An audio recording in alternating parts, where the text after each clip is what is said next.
If you had asked the historians of America what the nation's greatest secret was, most would have spoken of political scandals, classified military projects, or forgotten treaties sealed in dusty archives. But none of them would have imagined that the most astonishing story in American history, a story that could rewrite everything people believed about the country's birth, was not locked in a museum, a vault, or a government basement. It was buried beneath a quiet field in rural Virginia, hidden for more than 2 centuries, waiting for someone curious or foolish enough to dig it up. That someone was Dr. Adrian Keller. Adrian never intended to stumble into a mystery that would challenge the foundation of the United States. He was a historian, but not the kind television networks invited for documentaries. His work was too unconventional, too bold, too speculative. He chased patterns, rumors, and contradictions that others dismissed as coincidences. And because of that reputation, he had spent years working alone, lecturing part-time, earning barely enough to keep his tiny Richmond apartment. Everything changed the day he received the letter. It was handwritten, elegant, and unnervingly precise, addressed simply to Dr. Adrian Keller, for history's sake. There was no return address. Inside was a single sentence: "Seek what Jefferson sought to destroy." And beneath it lay a map drawn in 1810. The signature on the bottom was unmistakable: Meriwether Lewis. Yes, that Meriwether Lewis, the famed explorer of Lewis and Clark, the man who charted the American West, the governor, the visionary, the controversial figure whose death in 1809 was still debated, murder or suicide. Adrian's hands shook as he held the map. It was yellowed, fragile, but preserved as if someone had taken great care of it for centuries. The map indicated a location near the old Wilderness Road, deep in the forests of western Virginia, a place not marked on any modern chart. Beside the map were coordinates, scribbled hastily as if Lewis wrote them moments before something interrupted him. The map alone would have been remarkable, but the sentence, "Seek what Jefferson sought to destroy," that was explosive. Because Thomas Jefferson, America's third president, had been Lewis's mentor, friend, and supporter, why would Jefferson want something destroyed that Lewis felt compelled to hide? That question was enough to pull Adrian into a journey that would unravel a chain of historical deception stretching from the Founding Fathers to secret societies, from forgotten indigenous civilizations to coded manuscripts hidden inside presidential libraries, from interstate highways built over ancient sites to the unaltered testimonies of men who died protecting a truth too powerful to reveal. The kind of truth governments bury, not because it is dangerous, but because it is true. Adrian reached the location at dawn 2 weeks later, hiking through forests where cell service faded and silence grew heavy, as if the trees themselves guarded something sacred. When he finally found the place marked on the map, he stopped breathing. A stone slab lay collapsed into the earth, covered in moss. The markings on it were faint but unmistakable, symbols belonging to a pre-Columbian civilization never recorded in American history. Symbols that matched neither the Cherokee nor the Powhatan nor any known tribe. Something older, much older. His flashlight traced the engravings, and as he followed the stone's edge, he noticed an opening beneath, a narrow passage, carved deliberately. Not a cave, a chamber. His heart pounded. He lowered himself inside. The darkness swallowed him, but the air was cool, dry, preserved. As he stepped deeper, the beam of light caught something on the wall. Paintings. No, records. lines of pictographs arranged in panels, telling a story in images. People, battles, star charts, a massive river, a great migration, and then Adrian froze. There, painted with eerie accuracy, was the unmistakable outline of the Great Seal of the United States. But the painting was dated centuries before Europeans arrived. It was impossible. It was undeniable. He stared for so long that he didn't notice the footsteps behind him until a voice echoed through the chamber. "Dr. Keller, step away from the wall." He turned slowly. A man stood at the entrance, holding a tranquilizer rifle. His face was calm, too calm. He wore no uniform, no badge, no insignia, only black. Who are you?" Adrian whispered. The stranger answered with the kind of smile that didn't reach the eyes. "I'm someone who keeps history where it belongs." That was the beginning of a chase across states, archives, secret tunnels beneath Washington, D.C., hidden journals written by founding fathers, encrypted Revolutionary War ciphers, and a conspiracy older than the United States itself. A conspiracy built on a truth that Thomas Jefferson tried to eliminate. A truth Meriwether Lewis died trying to protect. A truth that would change what every American believed about their past. And Adrian Keller was about to uncover it all, if he survived. Part 2. The Chamber, the Stranger, and the First Escape. Adrian didn't blink. He didn't breathe. The man blocking the exit wasn't nervous, wasn't rushed. He looked like someone who had done this before, many times. The tranquilizer rifle remained steady, aimed directly at Adrian's chest. The beam from the flashlight trembled in Adrian's hand, casting giant flickering shadows across the ancient chamber walls, making the centuries-old figures appear alive, watching, judging. The man spoke again, his voice cool and practiced. "You were never supposed to find this place." Adrian swallowed. "How do you know my name?" The man chuckled softly as if amused by a child. "Dr. Keller, we've been tracking you long before you received that letter." That sentence hit Adrian harder than the cold of the underground air. Someone had sent him the map. Someone else had been watching to intercept him. That meant more than one group knew of Lewis's secret. The man stepped closer, boots crunching on the ancient dust. "You're going to hand me the map, your notes, and your phone. Then you will forget you ever came here." Adrian's adrenaline surged. He glanced toward the side of the chamber, a narrow crevice to the left, barely visible, too small for a grown man, but maybe just wide enough for someone desperate. He tried to stall. "Why does this place matter? Why would Thomas Jefferson—" "Questions are the luxury of people with leverage. You have none." He raised the rifle. A faint hum echoed through the chamber, an electronic charge within the weapon warming up. Adrian's pulse thundered. His flashlight beam drifted over the ancient wall again, and something glinted. A metal ring embedded in stone, almost invisible beneath centuries of grime. A lever? Or a handle? Adrian didn't think. He moved. He dived sideways, rolling across the dusty floor as the tranquilizer dart sliced through the air where he had stood a moment earlier. The man cursed and fired again, but Adrian had already grabbed the embedded ring and yanked it with all his strength.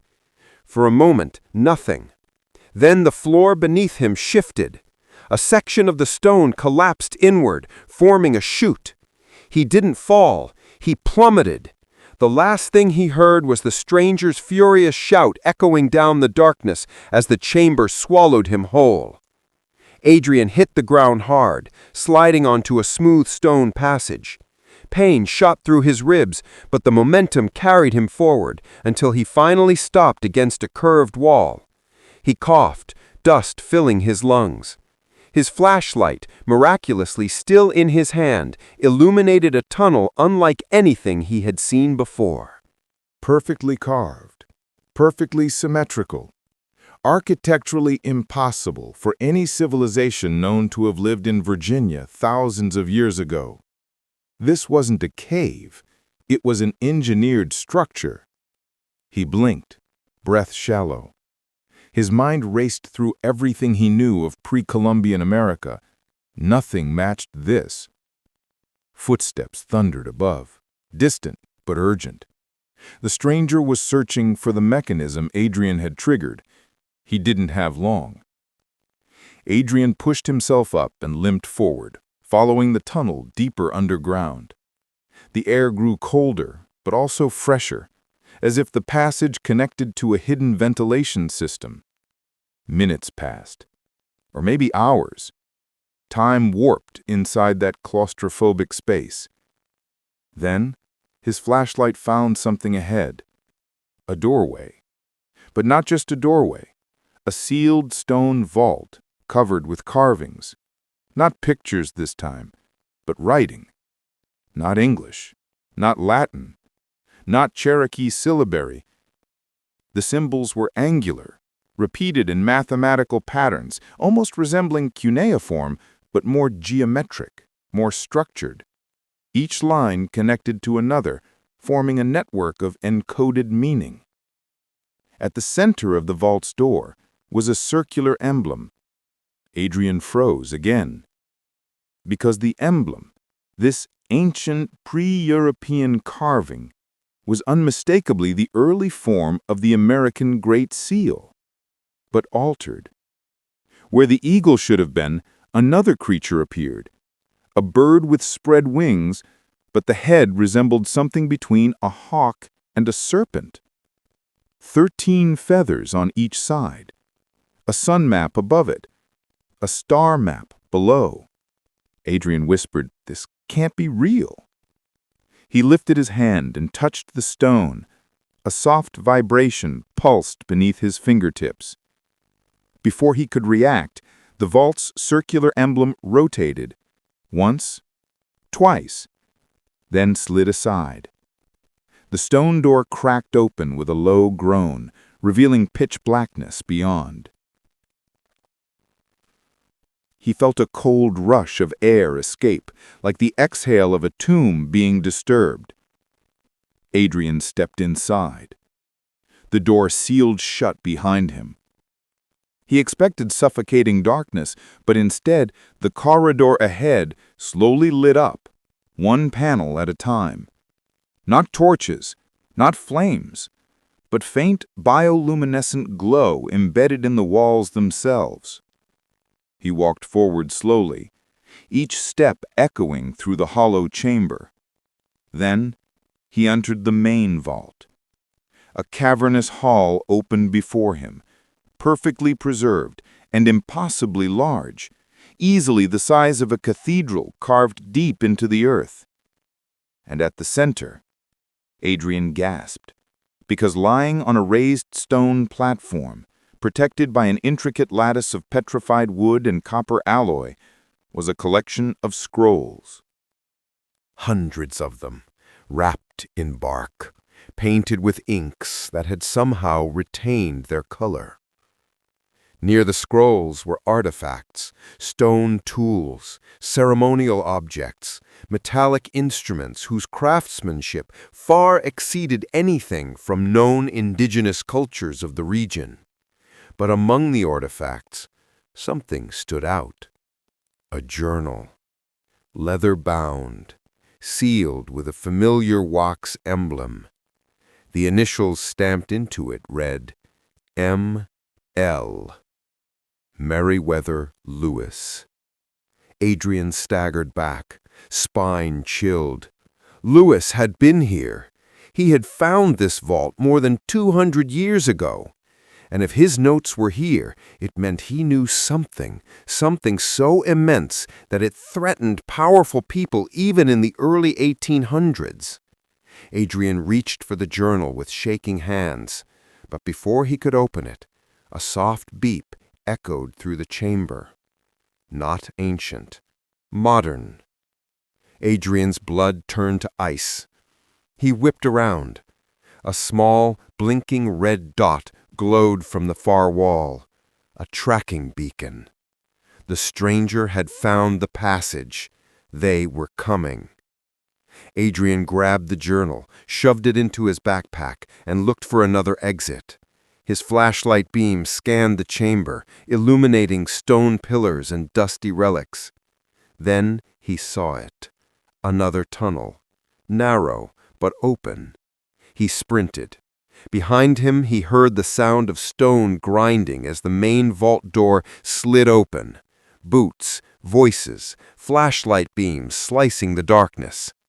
Adrian plunged into the narrow passage. A gunshot echoed. Stone shattered inches from his head. He ducked, heart pounding, legs trembling, but he kept running as the tunnel curved sharply, sloping downward, deeper into darkness no human had walked in centuries. The air grew colder. His flashlight flickered, then died.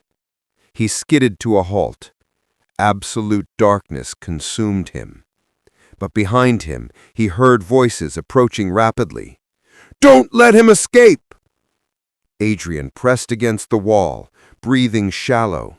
Then he felt air ahead, fresh air, moving air, a way out.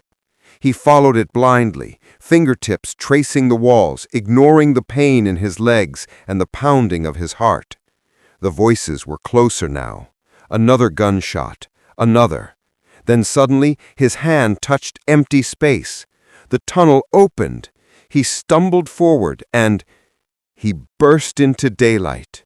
Cold morning wind slapped his face. He blinked rapidly as sunlight burned his eyes. He was on a steep hillside covered in wild foliage.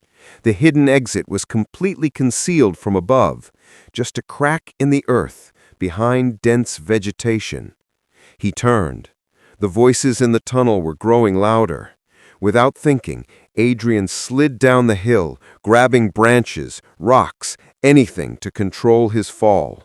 Dirt sprayed everywhere. He narrowly missed a dead tree trunk before plummeting into a shallow ravine.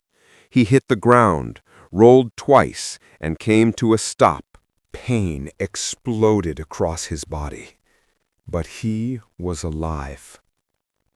Above him, the hillside rustled. Men emerged, scanning the woods like wolves. But Adrian had fallen out of their view. He pressed himself against the ravine wall, barely breathing as the agents searched the forest. Minutes crawled by like hours. Finally, one of the men barked, "He's in the woods! Spread out!" They disappeared. Adrian didn't move. Not until the forest fell silent again. Slowly, painfully, he crawled up from the ravine and staggered deeper into the trees. He didn't know where he was going. He didn't know who was after him. He didn't know why Meriwether Lewis's journal was so dangerous. But he knew one thing. Whatever he had discovered wasn't just an archaeological site. It was the first piece of a hidden history someone was willing to kill for.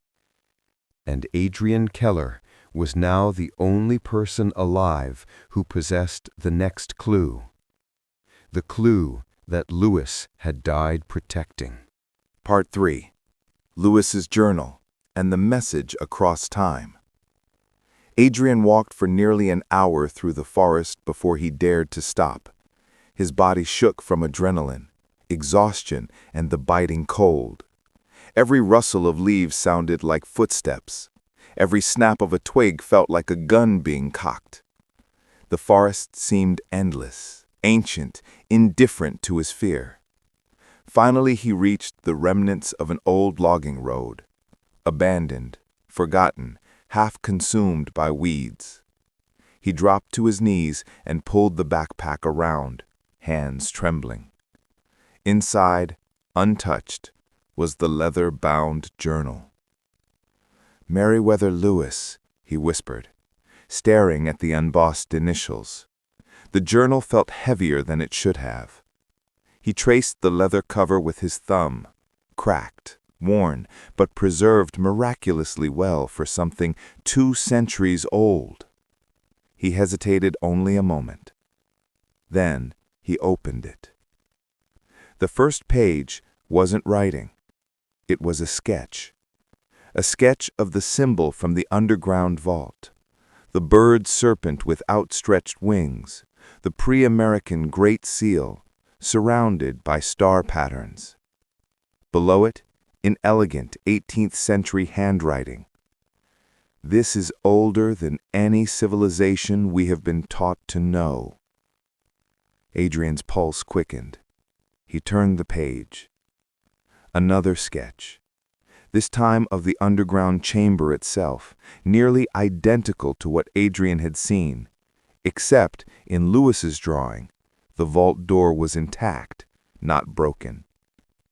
Then the writing began. Lewis's first entry was dated July 2, 1807. President Jefferson believes archaeology is merely a curiosity of science, but I fear he knows more than he admits. Our westward expedition brought us to places unnamed, and in one of those places I found markings identical to those here in the eastern wilderness. This cannot be coincidence. Someone was here before us, long before us. Adrian felt chills. Lewis had found similar symbols in the West. Had he and Clark stumbled upon something even deeper? Something erased from American history? He kept reading. "I have followed the trail of the bird-serpent emblem across territories unknown, carved into cliffs in Montana, etched onto stones in Missouri, buried beneath riverbeds in Tennessee. The pattern is deliberate. These were not scattered tribes leaving marks. This was a nation, older than Rome, older than Athens, a people advanced in ways we cannot yet understand." Adrian exhaled shakily. The idea was wild, literally unbelievable. Yet the underground vault he had just escaped proved the impossible true. Lewis continued, "If this civilization predates the indigenous tribes we have encountered, then who were they? And why do their emblems resemble designs our own government seal would later adopt? Is history repeating itself, or was it borrowed?" Adrian paused. Did Jefferson know? Did the Founding Fathers base America's symbols on something hidden? He turned the page. This entry was dated September 13th, 1808, just a year before Lewis's mysterious death. "Jefferson is grown distant. I presented a fragment of the copper relic we unearthed in the Dakota Territory. He dismissed it, yet I saw fear in his eyes. I suspect he wants this buried. He warned me that not all truths serve the Republic, but truth does not owe allegiance." Adrian read the sentence twice. Why would Jefferson fear archaeology? Unless archaeology proved something dangerous, something that threatened the narrative on which America was built. Lewis's writing grew more frantic. "I am being followed. Riders at night, shadows outside my post. I have hidden the markers and sealed the vault. If this journal reaches anyone, know that the republic you serve is built atop another, and that those in power will kill to protect that foundation." Adrian's heart pounded. This wasn't speculation. Lewis was describing exactly what Adrian had just lived through. Then the next line shook him to his core. "If you are reading this, you must find the second vault, the one hidden in the City of Monuments." City of Monuments. Washington, D.C. He flipped the page. It was the last written entry, unfinished, the lines slanting as if written in haste. I have been summoned to an inn along the Natchez Trace. They claim it is for my safety. I do not believe them. Jefferson's men are losing patience. I fear the night will be my last. If they find me, they will take this book. They must not. The truth must not die with me. The last word trailed off, the ink smeared. Lewis never wrote again. He died 2 days later. Officially, suicide. Unofficially, shot twice, once in the head, once in the abdomen. Even at the time, no one believed it. Adrian closed the journal, his chest tight. This wasn't just a historical revelation, it was a time bomb, and he was holding it. A distant rumble broke the silence. An engine. Adrian jerked up. Through the trees, a black SUV rolled slowly along the abandoned road, scanning the forest with high-powered lights. They had found his trail. Adrian stuffed the journal inside the backpack, slung it over his shoulder, and sprinted into the woods. Branches whipped his face, roots snagged his feet, but he didn't stop. He couldn't. The agents' voices echoed, "There! Movement! Cut him off!" Adrian's lungs burned. His legs begged him to stop, but the fear of capture, of losing the journal, of losing the truth Lewis died for, drove him forward. He burst into a clearing and froze. In the middle of the clearing stood a small cabin, old but intact. Smoke rose faintly from its chimney. Someone lived here. Someone isolated. Someone who might help. Or someone who might hand him over. Adrian had no choice. He ran to the door, banged on it with everything he had. "Please, open the door! I need help!" For a heartbeat, nothing happened. Then the door creaked open. An elderly man stood in the doorway, white beard, weathered face, sharp eyes that looked far too alert for someone his age. He studied Adrian calmly.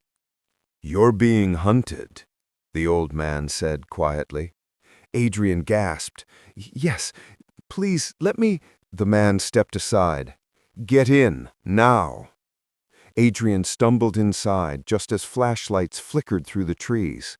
The old man shut the door, bolted it, and whispered, "You found Lewis's vault, didn't you?" Adrian stared. How do you know about that?" The old man's eyes glinted, haunted by knowledge no stranger should have. "Because," he said, voice low, "I've been waiting 50 years for someone to find it." The cabin smelled faintly of cedar and old books. A fire crackled low in the stone hearth, casting long shadows across the walls, lined with dusty shelves, maps, and hand-carved wooden tools. Adrian shut the door behind him, breathing hard, listening to the distant shouts of the agents combing through the forest. The old man moved with surprising speed for someone his age. He snatched a metal bar and slid it across the door, securing it with practiced efficiency. Then he turned back toward Adrian, calm, steady, assessing him like a doctor trained to diagnose truths from posture alone. "Sit," the old man said. Adrian sank into a wooden chair near the fire, his body trembling from adrenaline and cold. The old man stood in front of him, arms folded behind his back. "You have something that belongs to this country, something lost, something buried." Adrian hesitated. Every instinct screamed not to trust anyone, but he had no choice. And this man, there was something in his eyes, knowledge, history, pain. "I found a journal, Meriwether Lewis's journal." The old man exhaled, as though a weight of decades finally shifted. "So it wasn't destroyed. Then maybe there's hope left." Adrian tensed. "Who are you?" The old man offered his hand. "My name," he said, "is Elias Monroe." Adrian blinked. Monroe? As in... Yes, the old man smiled faintly. President James Monroe was my ancestor. But my family kept more than bloodlines. We kept secrets. Adrian's mind raced. James Monroe, the fifth president, was a contemporary of Jefferson and Lewis. If anyone from that era knew hidden truths, it was him. Elias continued, "My grandfather and his grandfather before him were custodians of certain knowledge that could never make its way into the hands of politicians or profiteers." He leaned closer. "And knowledge that Thomas Jefferson tried very hard to erase." Adrian felt his mouth dry. "Do you know about the vault?" Elias nodded. "I know there were two, and I know Lewis found the first, but he never reached the second." "The second vault," Adrian repeated softly. "The one in the City of Monuments." Elias's eyes narrowed. "Ah, so he left instructions. Good. That means he knew someone might come after him." A loud crack echoed outside, then voices, agents moving through the woods, closer. Adrian tensed, but Elias raised his hand calmly. He said, "They won't find us. Not here, not tonight." Adrian stared at him. "Who are they?" Elias lowered himself into the chair opposite Adrian. His expression darkened. "They are the Shield." Adrian frowned. "Shield?" "A government division, older than the CIA, older than the Secret Service, formed by Jefferson himself. Their mission was simple: protect the Republic from threats. But their interpretation of threat changed." Elias leaned forward. To Jefferson, truth itself was a threat. Adrian felt a chill race down his spine. Elias continued, voice steady but bitter. "Jefferson discovered fragments of the ancient civilization decades before Lewis ever did. He knew their symbols matched his designs. He knew America's founding ideals were not entirely original." Adrian's heart thudded. "You're saying," he whispered, "the American Great Seal, the founding symbols, they came from this lost civilization?" Elias didn't blink. "They were borrowed, appropriated, adopted to create the illusion of divine destiny." Adrian felt lightheaded. "That means the foundations of the United States are built on the ruins of a far older nation, a nation whose knowledge Jefferson feared, whose truths might undermine the narrative of America's beginnings." He sighed. "So, Jefferson created the Shield. Their first task, destroy all evidence of the ancient civilization.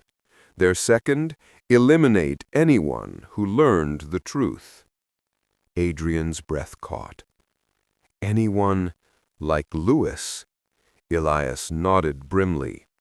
"Lewis discovered too much. Jefferson believed he'd expose it. The Shield was ordered to bring him in." He paused. "But Lewis resisted. He hid his findings.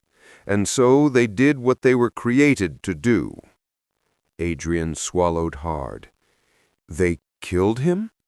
"Shot him, and staged it as suicide." The fire crackled. Outside, the forest grew quieter.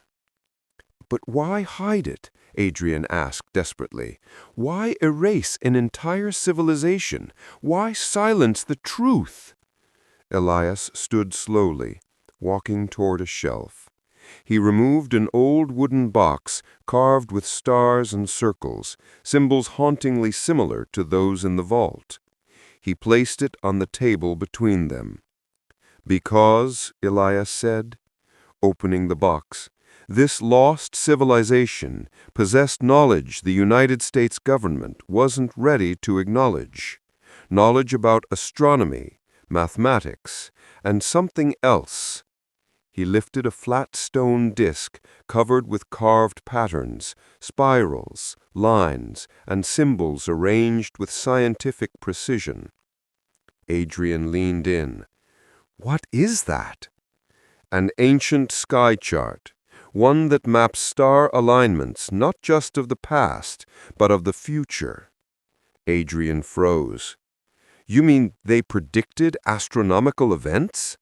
"Not just predicted," Elias said gravely.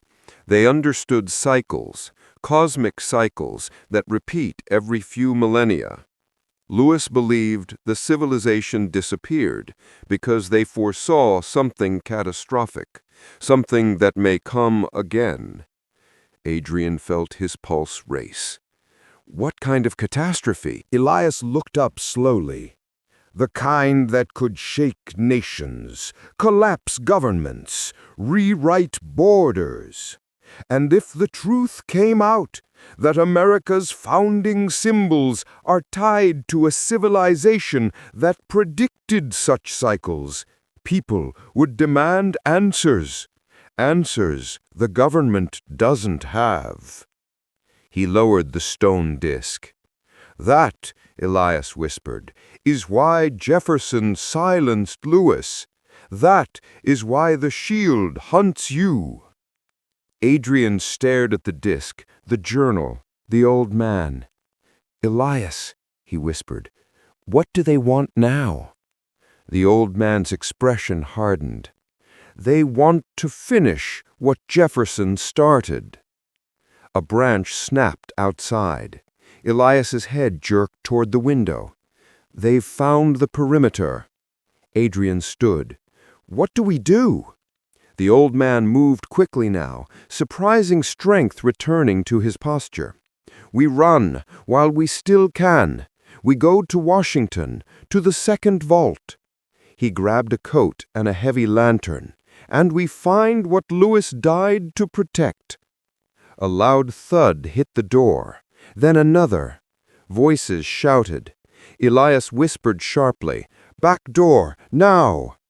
Adrian slung his backpack on, gripping Lewis's journal tight. Before he followed Elias, he glanced once more at the stone disk, the star chart of an impossible civilization, and a terrifying thought hit him. Maybe Jefferson didn't fear history. Maybe he feared the future. Inside lay a circular room lined with shelves, hundreds of them, filled with sealed glass cylinders. Each held scrolls wrapped in thin copper wire, glowing faintly as if reacting to her presence. At the center, under a beam of cold white moonlight leaking through an opening in the ceiling, stood a pedestal with a single obsidian box. The same symbol she'd spent 10 years researching, the double-winged serpent, was carved across its surface. Morgan's heart pounded. This wasn't just a religious chamber. It was a vault. A memory vault. "Impossible," she whispered. "If this is real, it predates the European settlers by centuries." She approached the box. The air vibrated. The copper-wrapped scrolls began to hum. She touched the lid. It opened on its own.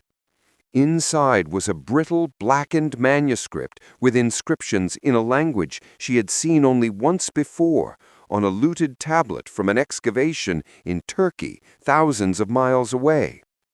But the most shocking thing was the final line written in unmistakably modern English. "Do not let the Brotherhood rewrite our history. If you read this, it means they have already begun." Morgan stepped back, stunned. Footsteps echoed behind her. She wasn't alone in the chamber. A tall man in a dark coat emerged from the shadows. His eyes reflected the copper light, cold and deliberate. "Dr. Morgan," he said calmly, as if greeting an old acquaintance. You have found something that was never meant to be found." She swallowed. "Who are you?" "The one who ensures history stays edited." He raised a device, small, metallic, and glowing blue. Morgan ran. The chamber roared as shelves began exploding one by one, copper sparks flying like fireflies. She dove behind the pedestal as the blast tore through the room. When the smoke settled, the man was gone, but the obsidian box was also missing. Morgan coughed, pulling herself to her feet. On the ground lay a fragment of the manuscript that had fallen before the man escaped. She lifted it carefully. It contained coordinates, but not to a place in America, to the Arctic Circle, and a name: Project Helios. Morgan's pulse quickened. This was bigger than the church, the brotherhood, and the hidden vaults. This was global. And whatever truth Project Helios contained, someone was willing to erase entire chapters of history to hide it. Snow whipped across the Arctic runway as Dr. Morgan stepped off the cargo plane, clutching the torn manuscript fragment in her glove.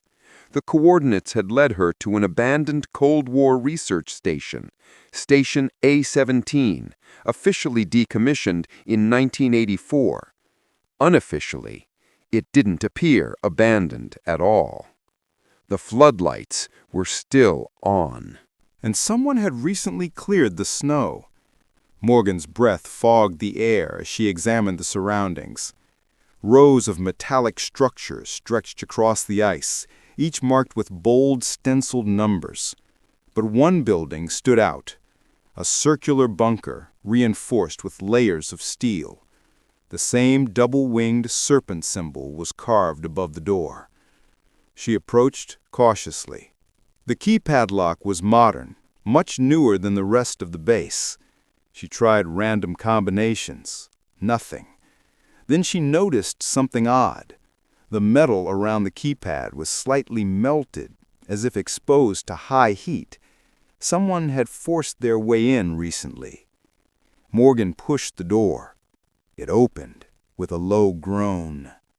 Inside, warm air rushed out, heated, alive, completely incompatible with an abandoned station. Emergency lights flickered along the long hallway, illuminating rows of empty cryopods, each marked with years: 1927, 1914, 1899, 1776, 1491. She froze. Cryopreservation? Of what? As she walked deeper, she noticed labels: artifact storage, recorded testimony vault, cultural correction bay. Then she reached the final chamber, far newer, far colder. The door read, Project Helios, Level Omega access only. Her pulse hammered in her ears. Morgan swiped the torn manuscript fragment across the scanner on a whim. The door clicked. It opened. Inside was a massive, cylindrical machine, humming softly, surrounded by holographic monitors displaying shifting historical timelines, maps of ancient empires, fading, reappearing, altering. What is this? An automated voice answered. Temporal reconstruction engine active. Morgan stepped back. Helios wasn't a preservation project.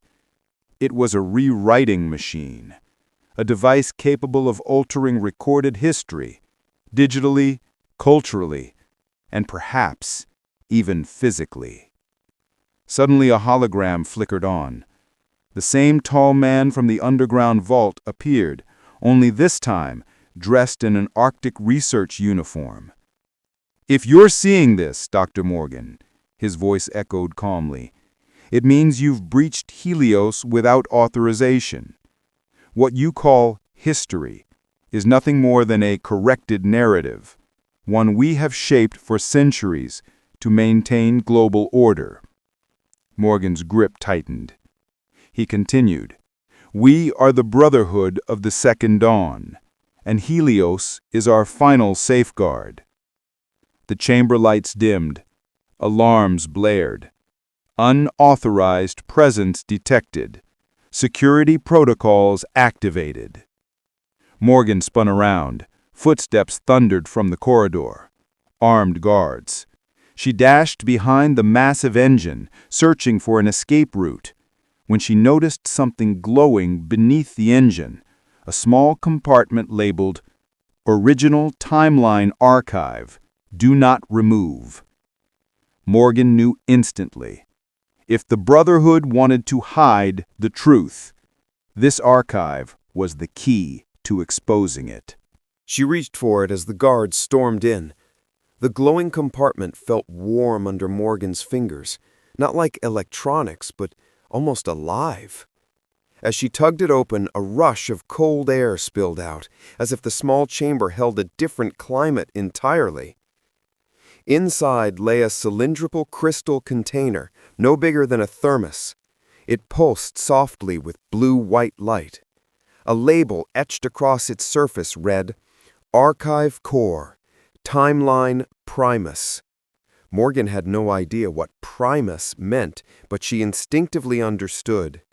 This was the original history, the one they erased. Boots slammed against the metal floor behind her. "Hands where we can see them!" 3 guards stormed in, rifles raised.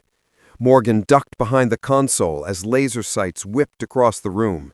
She clutched the archive core to her chest, heart pounding like a drum. The Helios machine roared louder, its internal mechanisms spinning faster, reacting to the disturbance. A voice boomed through the chamber speakers. "Security teams, stand by. Temporal lockdown initiating." A low rumble shook the entire bunker, and the floor vibrated under her feet. Morgan risked a glance from behind the console. The guards were struggling to keep their balance. Perfect. She crawled to the back corner of the chamber and spotted a narrow maintenance hatch. With one powerful twist, she opened it and slipped inside, pulling the hatch closed behind her just as a burst of plasma fire scorched the wall. The maintenance tunnel was cramped and icy cold, lit only by occasional red warning lights. Every few seconds, the Helios machine boomed overhead like some mechanical heartbeat. Morgan crawled forward until she reached a vertical shaft leading downward. She checked her gear. No rope, no harness. Just courage and a priceless artifact of human truth. She exhaled deeply and climbed down using the cold metal rungs. Level -2. Helios primary servers, restricted. She dropped into a vast chamber lined with supercomputers. Frost covered the surfaces, and cables thicker than tree trunks snaked across the floor. A hologram flickered on. The same man again. But this time, the hologram wasn't pre-recorded. His eyes tracked her. "Dr. Morgan," he said softly, as if speaking to a colleague.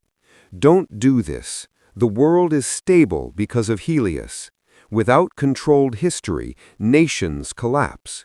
Wars reignite. People lose meaning." Morgan's breath hitched. "Who are you?" "I am Director Kalen Rhodes, custodian of the rewritten timeline, and you are about to destroy the most important stabilizing force in human civilization." Morgan shook her head. "This device, this machine, you're altering history itself." Rhodes smiled faintly. "We are correcting it."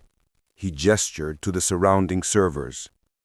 "Humans are built to believe in narrative. Remove the contradictions, remove the pain of truth, and you give society a direction, a clarity it has never naturally possessed." Morgan lifted the glowing archive core. "And what's this? The true version of events? The one you buried?" Rhodes' expression tightened. "Some truths he said quietly, are too dangerous to be known. Suddenly, the chamber door exploded inward. Guards. Rhodes spoke urgently now. Give me the core, Dr. Morgan. You are not prepared for what it contains.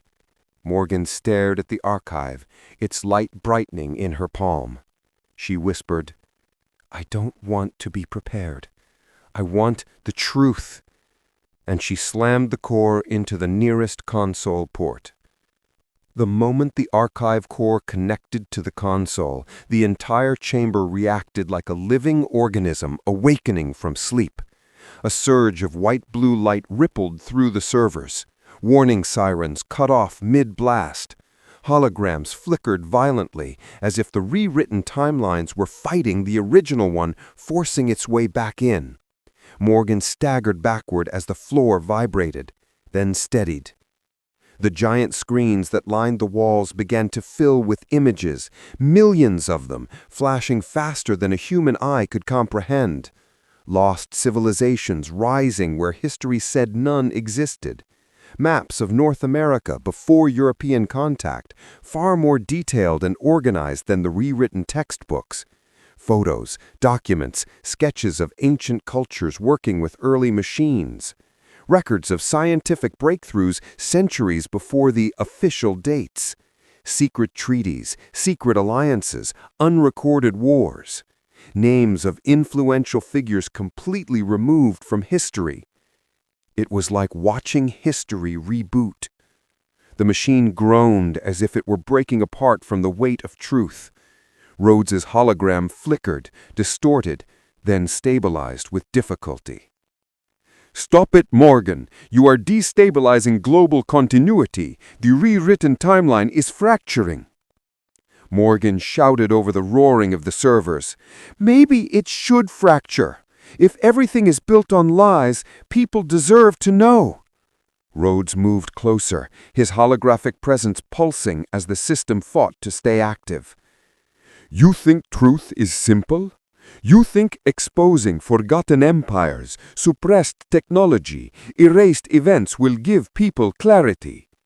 He raised his voice, emotion breaking through. It will give them chaos. The chamber shook again. Sparks spat from the ceiling. Morgan shielded her face as a shower of debris fell. The console to her left exploded. Still, the archive core kept feeding data, unlocking more hidden layers of history. Then something unexpected happened. The screens stopped flickering violently. They began showing a single timeline, a clean, unified strand. Dates, events, names, geography. For the first time, Morgan saw the entire unedited truth. Her breath caught. She whispered, "This changes everything." Rhodes answered softly, "Exactly.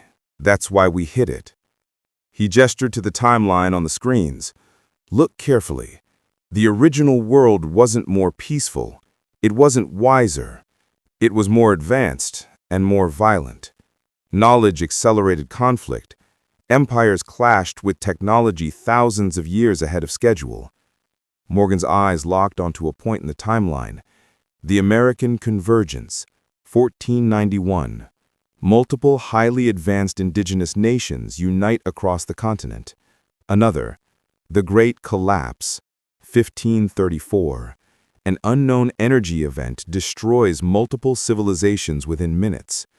Then, the Silent Reconstruction, 1601 to 1610. The Brotherhood of the Second Dawn establishes historical correction protocols. Her heart dropped. So you replaced entire civilizations with simpler ones to make the world easier to control? Rhodes nodded. To make the world survivable. The lights flickered again. The hologram destabilized. Rhodes looked at her with striking intensity. Dr. Morgan, listen to me carefully. If you remove the rewritten timeline completely, the original one will override reality itself. That means catastrophic shifts, political, geographic, even physical. He pointed to the glowing core. Once the process completes, it cannot be undone. Morgan stared at the screens, at a world that never existed and yet once had, a world more advanced and more broken. Her pulse hammered. "Maybe people should choose for themselves," she said. Rhodes looked at her with something halfway between admiration and sorrow. "Then make that choice now." Lights dimmed. The singular timeline wavered. The archive core's energy surged like a heartbeat accelerating. Morgan reached toward the console, her next decision capable of rewriting the entire fabric of history. One press would finalize the merge. One press would restore the original history and possibly end the world she knew. Before she could decide, the floor beneath her boots lurched sharply. A section of the ceiling collapsed. A heavy metal beam crashed down where she had stood seconds earlier, sending a shockwave through the room. Morgan threw herself behind a cluster of servers, heart racing. The guards re-entered the chamber, stumbling, panicked. One shouted, "Director Rhodes, Helios is destabilizing. Everything is merging." But Rhodes' hologram was barely holding form now, its outlines flickering, phasing in and out. "Contain the breach," Rhodes commanded, though his voice glitched every few words. "We must stop the core before—" Static swallowed his final word. The screens suddenly went dark, all of them. Then, with a heavy, thunder-like roll, a single screen lit up again. Not with a timeline this time, with a video. A grainy recording, dated nearly 450 years old. Morgan recognized the man instantly. The same face as Director Rhodes, but younger. Human. Alive. Blood on his hands. Standing in front of a burning city. Behind him, towering structures, advanced megastructures collapsing in roaring pillars of flame. The man in the video spoke breathlessly through smoke and chaos. "We caused this." He turned the camera toward the devastation, glowing engines, mechanical ruins, stone meets metal structures thousands of years more advanced than they should have been. Morgan's eyes widened. The video continued. To rebuild society, we have created a new order. We will erase what came before. History will begin again, with slower progress, manageable truths. Beside him stood a woman holding a glowing sphere, primitive compared to the archive core. We will be the custodians of memory, the brotherhood of the second dawn. Rhodes, the real Rhodes, gave the final line with haunted eyes. If the original timeline returns, everything we built collapses. Choose carefully whoever finds this. The screen turned black. Back in the chamber, the guards stared at the blank monitors in horror, their belief shattering. Morgan felt a cold shiver. They didn't know their history was fake. They didn't know they were serving a centuries-old lie. One guard lowered his weapon. Another removed his helmet, whispering, "All this time, they used us." The archive core pulsed again, louder, brighter. The entire Helios facility trembled as reality itself began to flicker. The temperature dropped. The lights turned blue. A deep mechanical voice echoed through the station. "Timeline reintegration 63% complete." Rhodes's unstable hologram tried to reform. "Morgan, stop the merge, or everything resets, including you." Her heart pounded. She stepped toward the console. The guards didn't stop her. The floor above her feet vibrated like a drum skin stretched too tight. Morgan closed her eyes for a split second. Was the truth worth destroying the world built on the lie? She opened them again to make her choice. Her hand moved. Morgan's fingers touched the console. Just before she could act, the floor split with a deafening crack. A surge of white-blue light burst from the archive core, blasting outward like a shockwave. The guards were thrown back. Sparks rained from overhead cables. The air shimmered like heat waves, except ice crystals formed instead of vapor. Morgan shielded her eyes.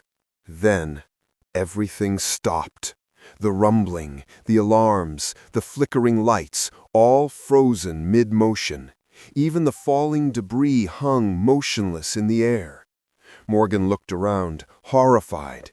Time itself had paused. In the center of the room, the archive core floated above the console, untethered, spinning silently in midair. Its light intensified, stretching outward into lines, patterns, shapes. A massive sphere of light formed around it, containing swirling images, fragmented pieces of history. Civilizations rising and collapsing, cities that shouldn't exist, monuments more advanced than anything in modern America, unrecognizable maps. And then voices echoed, layered on top of one another. Choose, choose, choose. Morgan stumbled back. Then a voice cut through the noise, calm, clear, and heartbreakingly familiar. Morgan! She turned. Standing behind her was a woman, mid-40s, dark hair, sharp eyes. Morgan's breath caught in her chest. Mom? But her mother had died when she was 16. The figure smiled sadly. Not exactly. I'm a residual imprint, your memory interacting with the timeline flux. Morgan felt her throat tighten. Why are you here? The apparition stepped closer. To keep you from destroying yourself, and maybe the entire world. The glowing sphere behind them hummed louder. Timeline reintegration, 78% complete. The woman, her mother, or whatever version the machine conjured, looked into her eyes. Morgan, the truth is powerful, but power without preparation destroys. Morgan clenched her fists. But everything we know is a lie. Her mother nodded gently. Yes, but the world built on that lie gave billions stability, hope, purpose. Morgan felt tears sting. So what? We just ignore the truth forever? No. Her mother raised her hand toward the glowing archive. There is a third option. Morgan blinked. What option? The holographic imprint stepped closer to the core. Integrate selectively. Morgan frowned. You mean rewrite the rewrite? A small smile. You can choose which parts of the original timeline to restore now, and which parts to reveal gradually. Let humanity learn the truth piece by piece. The sphere pulsed, responding to the idea. Is that even possible? Morgan whispered. Her mother nodded. Yes. If you stabilize the merge before it reaches 100%, you can guide what survives. You can save both timelines. Morgan's heart raced. And if I fail? The woman's eyes dimmed a little. Everything collapses into paradox. The world resets. People vanish. History fractures into non-existence. The lights overhead flickered wildly. Timeline reintegration. 82% complete. Morgan wiped her tears. Tell me what to do. Her mother looked up at the swirling mass of history in the archive sphere. Step inside the core. Let it recognize you. Become the stabilizer. Morgan's breath halted. I won't survive that, will I? The woman's expression softened. You might, or you may become something different. The sphere brightened, inviting, terrifying, alive. 1,000 timelines shifted and twisted within it. Morgan took one step forward, then another. The guards watched silently, not daring to intervene. Even Rhodes' broken hologram simply stared, flickering. Morgan reached the edge of the sphere, its surface rippling like liquid light. The archive core hovered at its heart. She looked back one last time. "At least, tell me your real name," she whispered to the apparition. Her mother smiled with sorrow. "Ilara." Morgan nodded, then stepped inside. The moment Morgan's body entered the archive core, light engulfed her completely. It wasn't just bright, it was alive. The glow pulsed through her veins, coursing along her spine and wrapping around her mind like liquid fire. Time no longer existed. Space no longer existed. She felt simultaneously everywhere and nowhere. And then she could see everything. Civilizations that had been erased, rising, falling, and rising again. Inventors long lost to history, holding devices she could barely comprehend.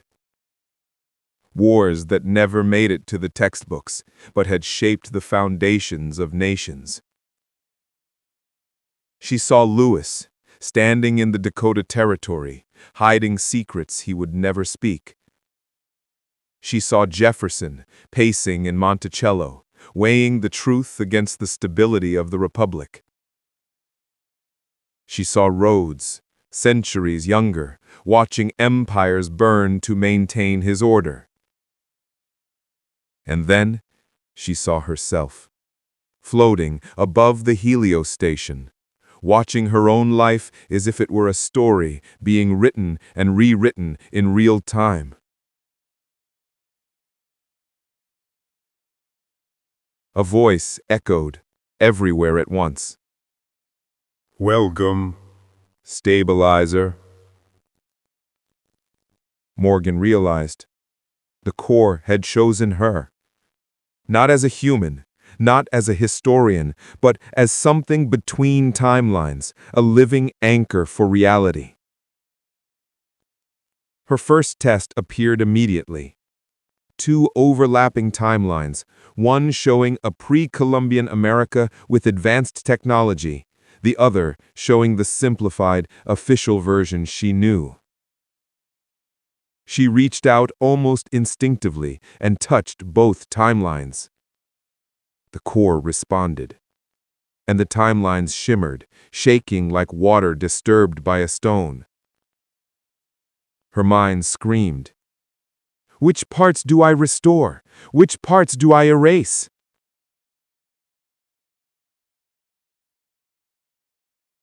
A vision of Ilara appeared beside her, ethereal but steady. Focus. The core responds to intent. You are the bridge. Balance the past with the present. Protect humanity from chaos, but do not destroy truth. Morgan's hands hovered over the swirling strands of history. She began with the civilizations most recently erased, the indigenous empires Lewis had documented, their cities, their knowledge. Light surged. She felt the resistance, the rewritten timeline fighting back, trying to preserve itself. A whisper echoed through her consciousness. Rhodes, desperate. "Stop! You'll undo everything we've built!" Morgan ignored him. The core pulsed with her resolve. The timelines trembled, then began merging gracefully. Centuries of lies, centuries of suppression, centuries of control, all flowing into a new, singular reality. Her mind swam with visions. Lewis hiding artifacts across the continent, Jefferson's fears, the founding of the Brotherhood, the lost technologies of a forgotten age. And suddenly, the core flared brighter than ever. She felt herself pulled into the center of it all. Her body dissolved into light, her consciousness becoming one with history itself. She could see now. History was not static. It was fluid, alive, and fragile. And she was its keeper. Outside, the Helios facility shook violently. Alarms rang, monitors crashed, and the guards stumbled as if the very air had thickened. The archive core hovered above the station, spinning rapidly. Then, quiet, absolute silence. Inside the core, Morgan breathed. She understood. The choice was not about control, it was about balance. And she had chosen to give humanity both truth and hope. Weeks passed, or perhaps centuries. Time had become irrelevant to Morgan, yet the world above continued, unaware of the monumental shift. The restored timeline had settled. The core had integrated the erased civilizations, their knowledge, their history, while keeping humanity safe from abrupt collapse. In Washington, D.C., historians began to notice subtle changes. Ancient cities once believed mythical were now referenced in historical records. Pre-Columbian technology, sophisticated irrigation, advanced metallurgy, astronomical calculations appeared in textbooks accompanied by corroborating archaeological evidence. Meriwether Lewis's journals, once fragmented and mysterious, were now complete, detailing the hidden civilizations he had encountered. A few scholars whispered of a lost history restored, but the majority thought of it as recently discovered archival material, the perfect way for society to adapt gradually. Meanwhile, the Brotherhood of the Second Dawn no longer existed in its original form. Rhodes, caught in the destabilization of Helios, had vanished from the world. Records of him were erased or reclassified. The facility itself had collapsed into the ice, leaving only fragments of metal and frozen equipment. Its secrets survived in the core, but only accessible to Morgan. Morgan herself existed between timelines. Though unseen, she could watch the world, nudging events subtly to maintain balance. She could see now. History was not static. It was fluid, alive, and fragile. And she was its keeper.